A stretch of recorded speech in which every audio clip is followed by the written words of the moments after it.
Okay, today's video is going to be changing an oxygen sensor on an '89 Ford Ranger with a 2.3 liter engine. Some tools you're going to need to do this is your oxygen sensor socket. In this case, this one's a 7/8. The new oxygen sensor that you're going to be replacing it with, a tube of anti-seize for the threads on the oxygen sensor, and your ratchet. I've already gone ahead and broke this one loose. This one, we're changing it because the complaint is a code 41 and a check engine light that comes on after the engine's warmed up. So what you're going to need also to do this, if you don't have a jumper wire, is a code reader. This one is an OBD-I code reader specifically for Ford. And what we're going to do is, step one is to verify the code exists. So what we're going to do is we're going to plug it in to our EEC test port right there. And this port is usually found near the outside power distribution box. So on this truck, it's on the passenger side next to the air box. And the way you're going to do this is you're going to plug it in. See if I can get this to set right here. You're going to plug this in to the computer.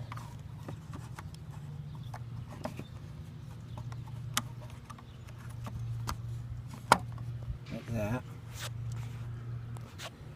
Make sure that your gray wire is hooked up. And then you're going to turn the key on. We're doing what is known as a KOER test, or KOEO test, which is key on, engine off. So you're going to turn the key on, and then you're going to turn on the code reader. And as the code reader goes through, I will explain what each code means as we go through the code reader. So let's go ahead and turn our code reader on. You can see our lights light up. I'm going to go ahead and hit the test hold button. You'll hear the relays click.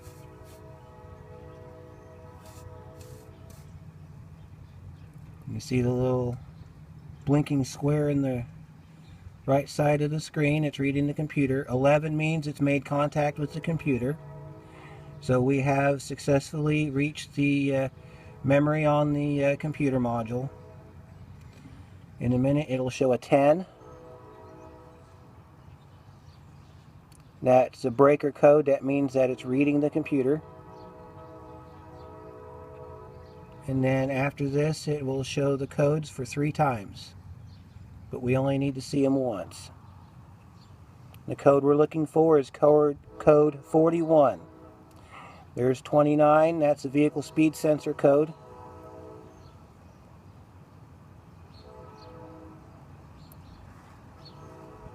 Code 33 is the EGR code.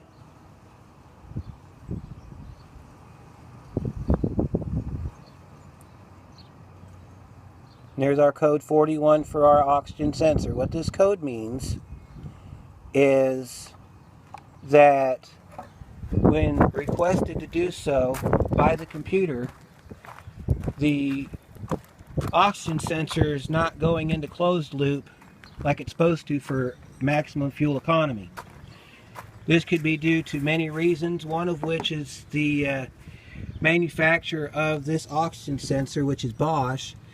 They make a bunch of universal sensors, and OBD-I was that time period where each manufacturer had different resistances and different variances for their sensors. So one sensor is not going to be made for everybody. And in this case, that's what we have here. I've gone ahead and broke this one loose, but you're going to find your sensor down here. That's your sensor right there. And the wire for it is right here. Move up a little bit so you can see the connector. The connector is going to be right there. And you want to pay attention to your wire colors. What I mean by that is this one's black, this one's white. Okay. The original sensor that was on this vehicle was a white connector.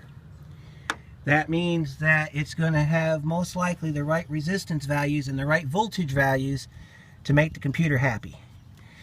So you also might notice that this exhaust manifold has another port on the top down here for the because this is a universal exhaust manifold, and it gave the vehicle two different locations you could put the oxygen sensor. You could either put it on the top or you can put it on the bottom. Since the factory manifold had it on the bottom, that's where I put it on this truck. So we've got that. We're going to go ahead and unhook your connector down here, which is just a push and pull. Push in on this little tab right here, and you can go ahead and pull that out. Sometimes you can do it with one hand, sometimes not. So give me 1 second here. Okay, here's our old sensor. As you can see, it's pretty much done for. And this sensor is only about 3 years old, so unfortunately it did not survive long. The check engine light started last summer, and it would come on and go out, and come on and go out, and come on and go out, and then just one day it just stayed on. Something else you might notice about this sensor is a 3-wire sensor. And basically what that is you've got your 1 wire for your heater, and then you've got your voltage wire, and then you've got your signal wire. So your heater wire is going to be your black wire, and then depending on the wiring of the vehicle, one of the white wires is going to be your signal, and the other one is going to be your voltage. So we'll go ahead and we'll set that down there. Make sure you get the same one that you took out. This one's a 3-wire also. This is made by NTK, which is a company that also makes the NGK spark plugs that you find in foreign vehicles. This one here is a little different design. Works about the same. When you go to install these, you want to put anti-seize on the threads, and then you just want to screw these in by hand and then tighten them up maybe a 1/4 turn using your socket. You don't want to use an impact on these. You don't want to put too much force on these, because what will happen is, and this happens especially on the factory manifolds, is it'll rip the threads right out of the manifold. I recently did a oxygen sensor on that Ranger right there, and the oxygen sensor was an original one. It was a little bit of a pain when I went to take that out and seen some of the threads missing in the manifold. I was worried whether or not it was going to stay put. But that was done last year and it runs fine, so I think we're good. So I'm going to go ahead and install this in, and then we'll wrap this up. Okay, I've got the new sensor in place. One thing that I did take note of while I was putting this in was that the wires were kind of like wrapping up. So what you want to do is, after you get this done, you want to make sure to unwrap those wires, take the stress off of those wires, because otherwise you're going to have a failure. When you go to later on, it's going to cause a failure.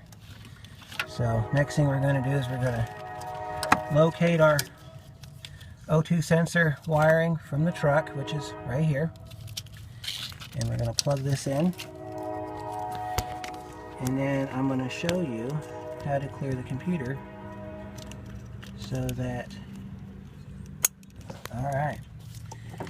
Now with OBD2, not OBD2, OBD1, you've got two modes you can test in.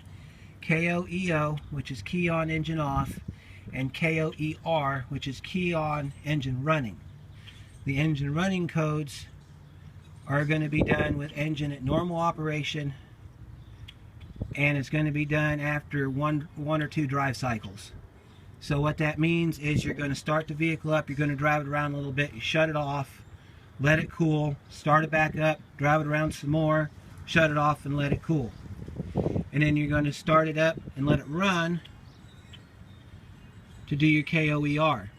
KOEO, you don't have to do that. KOEO, is memory stored codes, which is when the vehicle's running and you shut it off and you're just doing a simple diagnosis, like in this case an oxygen sensor, you're looking for a code 41 in this case. So what you're going to do is you're going to turn the vehicle on, but you're going to leave the engine off, and that's when we do the KOER or KOEO test.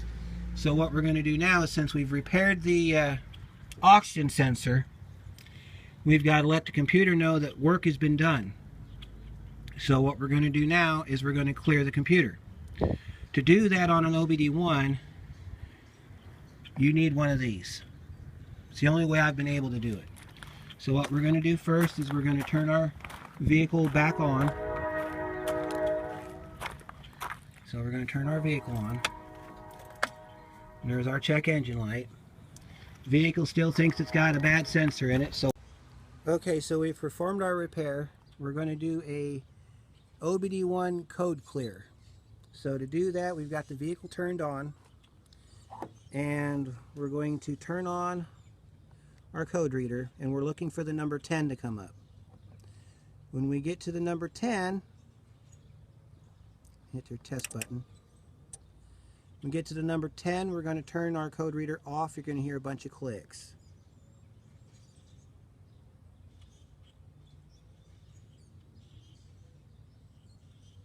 There's our 11 telling us that we have successfully reached the computer.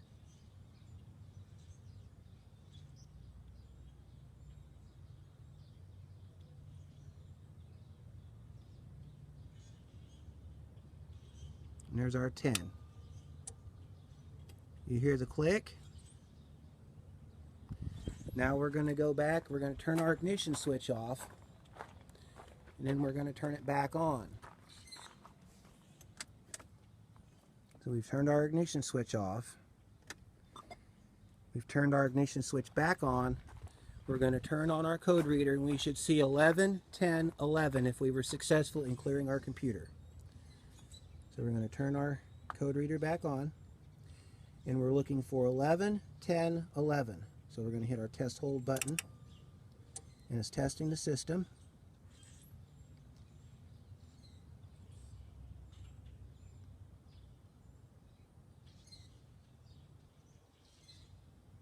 There's our 11 telling us that our computer is being read.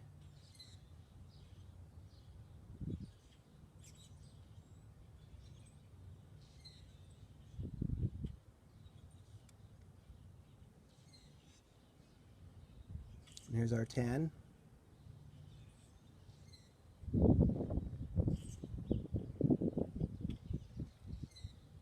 There's our 11. That tells us no codes are stored. There's no problem faults detected, and we are ready to go. So we can go ahead and we can hit our test hold button there, and then you'll hear it click, and then we're going to go ahead and we're going to hit that button off, and we are done. So what I will do now is I will take the vehicle out and drive it and run all the systems, and I will check it again with the code reader to find out if the code 41 was resolved. So I hope that helps. If you have any questions, comment down below, and we'll see you next time.